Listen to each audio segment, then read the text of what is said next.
Before we begin, this series contains detailed accounts of the murder of children, of the systematic failure of a state to protect its most vulnerable citizens, and of what happens to a human mind when it is broken early, quietly, and completely, with no one around to notice. We do not sensationalize. We do not perform grief. We tell this story because the people inside it, the dead and the living both, deserve to be remembered accurately, not as statistics, not as horror, as people. Their names will be spoken, all of them, before we are finished.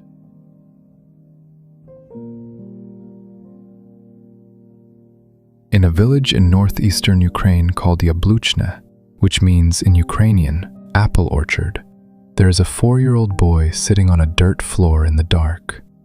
He cannot see very well. He has never been able to see very well. The world beyond arm's reach is soft and blurred for him, its edges dissolved. When he looks across the single room of the mud brick house where his family lives, the far wall is a suggestion, a smear of gray against darker gray. His name is Andrei. He is cold. He is always cold. He is hungry. He is always hungry. But tonight is different. Tonight his mother is talking. Her name is Anna. She is a compact, hard woman, shaped by soil and deprivation into something angular and unyielding.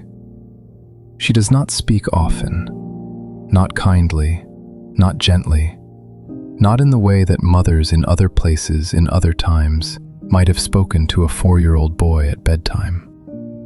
When Anna speaks, it is because she has decided that the words need to exist, because they serve a purpose. Tonight, they serve the purpose of fear.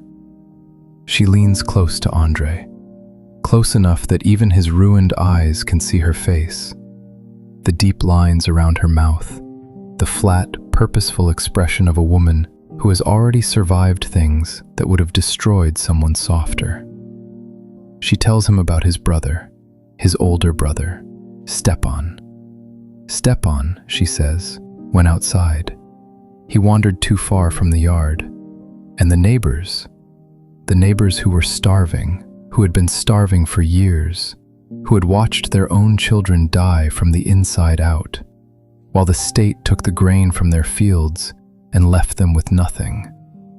The neighbors took Stepan, and they ate him. Andrei listens. Andrei believes her. He will believe this story for the rest of his life. We need to stop here and talk about where this boy was born, because the place made the story possible in ways that are not metaphorical. They are physical, political, material. They are the bones of everything that comes after. Ukraine in the 1930s was not a country. It was a republic, a Soviet Socialist republic, administratively subordinate to Moscow, its agricultural output controlled by the Central Soviet state under Joseph Stalin's forced collectivization program. The program was simple in design and catastrophic in effect. The state abolished private farming, seized all land into collective ownership, set mandatory grain quotas that exceeded what the land could actually produce, and then, when farmers could not meet those quotas, took what little remained anyway. What followed was the Holodomor. The word means in Ukrainian, death by hunger. Between 1932 and 1933, somewhere between 3 and 7 million Ukrainians starved to death. Not from drought, not from blight, from policy, from a state that needed grain for export and decided that the hunger of Ukrainian farmers was an acceptable administrative cost. In the village of Yabluchne, in the Sumy Oblast of northeastern Ukraine, the famine was not a historical event. It was the living context of every day. The soil of the collective farm gave what it gave, and what it gave was taken, and what remained was not enough. Andrei's parents, Roman and Anna Chikatilo, both agricultural laborers on the collective, survived the worst of it. But survival left marks. It left marks on the land, on the food supply, on the community, and most of all, on the minds of the people who had watched neighbors die of hunger in the street outside and had not been able to help them. Anna's story about Stepan, the older brother who was eaten, has never been confirmed. No church record, no civil registry, no official document has ever produced evidence that a child named Stepan Chikatilo existed. Historians believe Anna invented him, that she constructed the story of a cannibalized older brother as a tool of control, a way to keep a small, nearsighted, disobedient boy inside the fence where she could see him. Whether Stepan existed or not is almost beside the point. What matters is this: Andrei believed he did. Andrei grew up with cannibalism as a bedtime story, with the consumption of human flesh as his earliest understanding of what the world outside the yard was willing to do to you if you weren't careful. He internalized it. He turned it over in the dark. He made it part of himself. We will return to that. In June of 1941, Nazi Germany invaded the Soviet Union. Andrei was 5 years old. The German advance through Ukraine was among the fastest and most devastating of the entire war. By the autumn of 1941, the Wehrmacht had occupied most of eastern Ukraine, and the village of Yabluchne, like thousands of villages across the region, became, overnight, enemy-held territory. Andrei's father, Roman, was conscripted into the Red Army as the invasion began. He was taken from the family and sent to the front. Andrei watched him go. There was no ceremony in it. One day his father was there, angular and quiet and present, and the next day he was not, and the space where he had been did not close. What followed for Andrei and his mother was 3 years of German occupation. He was a child during those years, which means he understood the occupation the way children understand catastrophe, not as history, not as politics, but as physical sensation. The smell of diesel fuel and rubber on roads that had only ever known horses. The sound of boots that were not Soviet boots. The sudden, absolute wrongness of uniformed men who spoke a language nobody around him understood. He hid. That was his primary occupation for 3 years, hiding. In cellars, in ditches, in the spaces between buildings and under floorboards. He was small and thin and half-blind, and he learned to make himself smaller and thinner and less visible, pressing himself into the earth while the war moved above him. He witnessed things during those years that we know about only in outline, because Chikatilo himself described them decades later in psychiatric interviews, in the flat, affectless language of a man reporting weather conditions. Mass shootings in fields. Bodies left in public, not as mistakes, but as messages. The particular silence of a village after it has been emptied of something.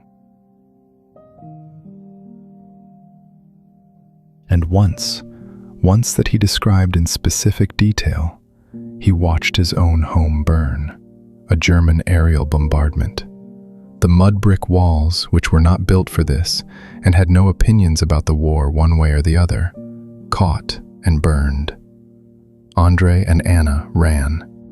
They crouched in a ditch outside the village and watched the only shelter they had ever known become smoke and then become nothing. This is the architecture of his early life, not metaphorically, literally. Hunger, darkness, the story of a brother eaten, the sound of his father leaving, 3 years of hiding, the burning of his house.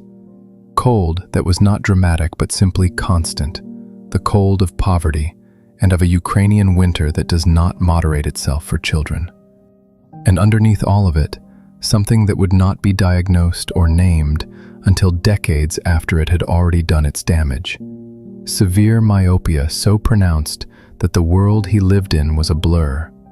Colors without edges, faces without features until they were close enough to touch. A childhood experienced at arm's length, the physical distance of his disability, creating a kind of permanent, involuntary isolation from everything around him. He was a boy who could not see the world clearly, who had been told the world would eat him if he left the yard, who was learning, in the very specific way that children learn things they are never explicitly taught, what powerlessness felt like from the inside. Roman Chikatilo came home from the war in 1945, or rather, what came home was a man who had been Roman Chikatilo, wearing Roman Chikatilo's face, carrying what remained of Roman Chikatilo's body after a wound and a German prisoner of war camp had finished with it. He had been captured by German forces. In the language of the Stalinist state, this was not misfortune, this was treason. Surrender, even under impossible circumstances, even wounded, even outnumbered, was classified by the Soviet military code as collaboration with the enemy. The men who survived German captivity came home to a country that treated their survival as evidence of betrayal. The village of Yabluchne agreed with the state's assessment. Roman walked down the road toward his family's rebuilt house, and his neighbors turned their backs, or spat, or said nothing, which was its own kind of verdict. The man who had gone to fight for the Soviet Union came home to be told by the Soviet community he had fought for that he was a coward and a traitor, and that his family shared the disgrace. Andrei watched this from behind a fence. He had spent 3 years waiting for his father to come back. He had constructed, in the particular way that children construct absent parents, a version of Roman that was larger and stronger and more present than the real man had ever been. A protector, a counterweight to Anna's harshness, someone who would stand between him and the world. What came back was a broken man who could not protect himself, let alone anyone else. The stigma of Roman's captivity transferred immediately and completely to Andrei at school. His classmates' parents had told them what Roman Chikatilo was, and children relay what their parents tell them with perfect fidelity and no mercy. Andrei, already wearing homespun clothes in a schoolyard of children who had slightly less homespun clothes, already squinting at the blackboard from the front row, already thin in a way that advertised deprivation, was now also the coward's son. They called him names that we do not need to repeat here. The content of the cruelty matters less than its consistency. It was daily. It was structural. It came from every direction at once, and there was nowhere to go that it did not follow. He responded the only way that was available to him. He studied. He read. He memorized. He discovered that his mind could do something his body could not, that it could retain information, organize it, produce it on demand in ways that impressed teachers, if not classmates. Literature was where he felt most capable. Words on a page stayed still and did not blur. He could hold them close enough to read them. He could inhabit them. This is not nothing. This is, in fact, the beginning of the mask. The surface of the ordinary, studious, conformist Soviet citizen that would eventually allow a monster to move through the world undetected for 12 years. The mask was not built for concealment. Not yet. It was built for survival. For a boy who needed to be good at something, anything, in a world that was otherwise actively hostile to his existence. We need to talk about his body. Specifically, we need to talk about something that Andrei's body did that he could not control, could not stop, could not hide, and for which his mother beat him with a consistency and a force that left its own kind of scar. Enuresis, bedwetting, chronic, persistent, lasting well into his teenage years. This is a medical condition with multiple potential causes: stress, developmental delay, neurological factors. The particular combination of anxiety and deprivation that his early years had delivered in abundance. It is not a moral failing. It is not a choice. It is a body that has been through too much, responding the only way it knows how. Anna did not see it this way. Every wet mattress was met with physical punishment. beating delivered without restraint, in front of whoever was present, accompanied by the kind of verbal shaming that a mother inflicts not because she is evil, but because she is exhausted and frightened, and has no other vocabulary for her frustration. The humiliation was as consistent as the beatings. It was public, repeated, inescapable. What this does to a developing child, what the neurological and psychiatric literature is quite clear about, is this. It fuses shame to the body. It teaches the body that its own involuntary processes are sources of danger and disgrace. It creates a person who cannot inhabit their own physical existence without anxiety, without the ambient terror of exposure, without the permanent low-grade expectation that the body will betray them in front of witnesses. This matters for what comes later. It matters enormously. We will come back to it. He was 15 when it happened. We do not know the girl's name. We know the location was somewhere near Yabluchne, a field probably, the long Ukrainian summer grass, the kind of privacy that teenagers find in the margins of rural landscapes. We know that Andrei had been working up to this for a long time, in his own private architecture of longing and dread, that he had watched girls with the intense, myopic focus of someone who cannot see them from a distance and compensates by studying them carefully when they are close. He made his approach. Physical contact was initiated, and then, involuntarily, immediately, before anything had properly happened at all, it was over. His body, operating under the same catastrophic anxiety that had governed it since childhood, betrayed him in the most intimate and visible way possible. The girl laughed. She laughed, and she told other people. And for a period of time, we do not know how long, this became one more thing that Andrei Chikatilo was. One more category of inadequacy. One more reason for the cruelty of his peers to feel justified. He ran. He is described in accounts of this incident as running, back through the grass, back toward the road, away from the laughter. A 15-year-old boy with thick glasses and homespun clothes and a body he had never been able to trust, running away from the moment that would, in some clinical sense, define the rest of his life. Psychiatrists who later evaluated him, decades later, after everything, used specific language for what happened in that field. They identified it as a psychosexual rupture, a moment at which the architecture of adult sexuality, still forming, was fused permanently to something else, to humiliation, to the absolute necessity of silencing the witness, to the primitive, devastating equation between desire and shame, and the need for absolute control over what the other person was able to do or say. This is not an excuse. Let us be absolutely clear about that. Millions of people have bad childhoods.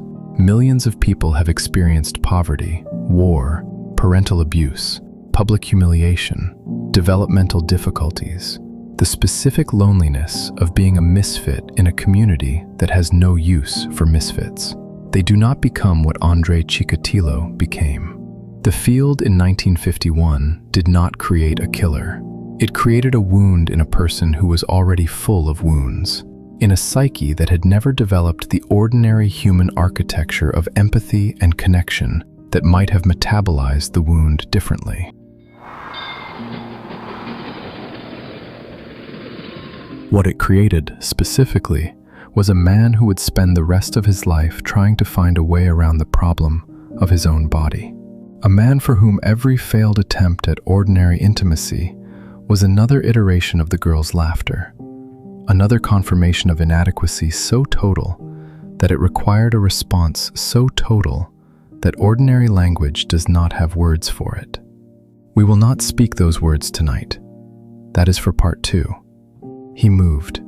As the Soviet system permitted and sometimes required, he moved. Away from Yabluchne, away from the laughter and the coward sun and the wet mattresses and the blurred world of his childhood. He studied for university entrance examinations and failed, once, to gain admission to Moscow State University. He completed his military service between 1957 and 1960, a period of which he said almost nothing in any interview, which tells us something. He enrolled in a correspondence course at Rostov Liberal Arts University and earned a degree in Russian literature, the subject that had always given him the clearest space to breathe. In 1963, his sister introduced him to a woman named Feodosia Odnachaeva, Fayina. She was kind, ordinary, undemanding. She did not laugh. They married in a Soviet registry office that December. The ceremony was brief. There was no music. The fluorescent light above the desk buzzed at a frequency that made the air itself seem slightly off. Fayina would later say that she believed, for years, that her husband was simply a very private man, that his distance was the distance of someone bookish and internal, that his absences were the absences of a serious, somewhat melancholy Soviet citizen doing his best in a difficult world. She was not stupid. She was simply living with someone who had spent his entire life learning to hide in plain sight, learning, first in ditches and cellars, then in schoolyards, then in the long social performance of conformist Soviet adulthood, that survival required a face that gave nothing away. He had a very good face.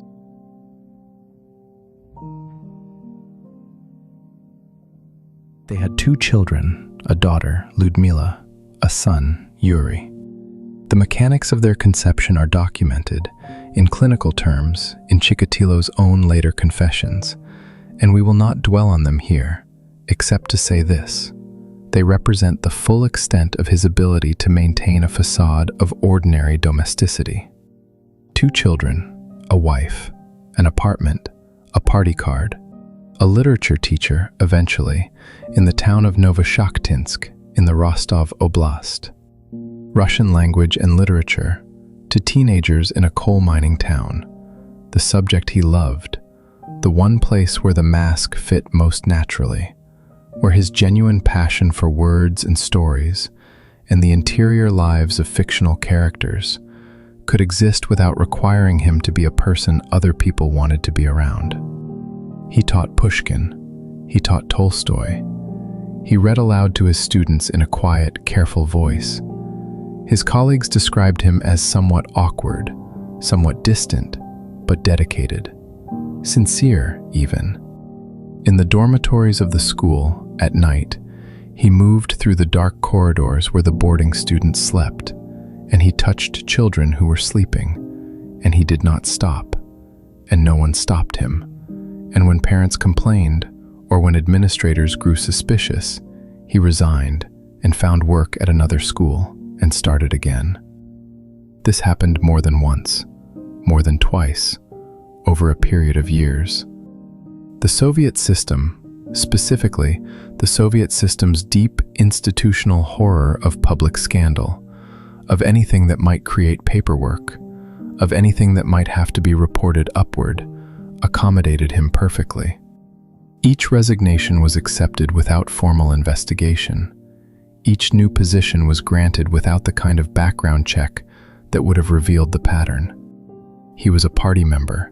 He had his degree. He was quiet, and he did not cause obvious trouble.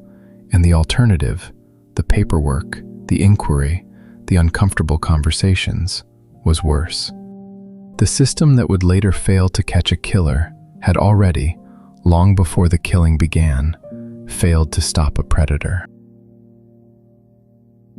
In 1978, Andrei Chikatilo was 42 years old. He was teaching, he was a husband, he was a father, he was a Communist Party member in good standing. He walked to work carrying a briefcase. He came home for dinner. He did not drink to excess. He did not argue with his neighbors. He was, in every visible respect, a man who had made it, who had climbed from a mud floor in Yabluchne to the modest, reliable security of a Soviet citizen with an apartment and a job and a family and a future. And in that year, in the town of Shakhty, in the Rostov Oblast, in December, He purchased, secretly, a small, dilapidated house, separate from his family home, known to no one. He purchased it because he had been planning something, not in the way that we usually mean when we say that someone plans something, not with spreadsheets and calendars, not with deliberate premeditation in the legal sense. He had been planning it the way water plans its way around a stone, slowly, inevitably, following the path of least resistance toward the place it was always going to end up.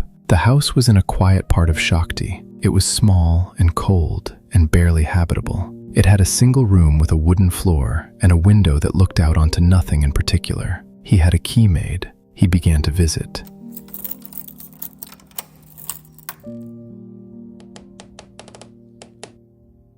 We stop here.